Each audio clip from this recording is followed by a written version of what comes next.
A team of Archaeology State Department unearthed some artifacts and items including a retaining wall and drain while digging at Sangai Yumpham located near Chinkhai Pukri inside Kangla complex.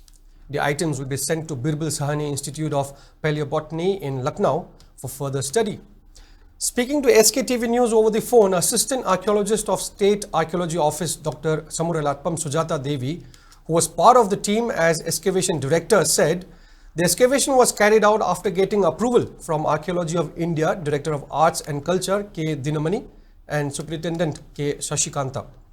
She also informed that the drains were unearthed during the excavation and pits were also discovered during the excavation.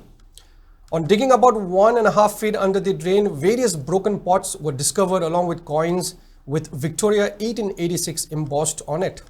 Bullets were also recovered from the drain. The age of these recovered items can be ascertained only after receiving the report from Birbal Sahani Institute of Paleobotany, which will take about 6 months.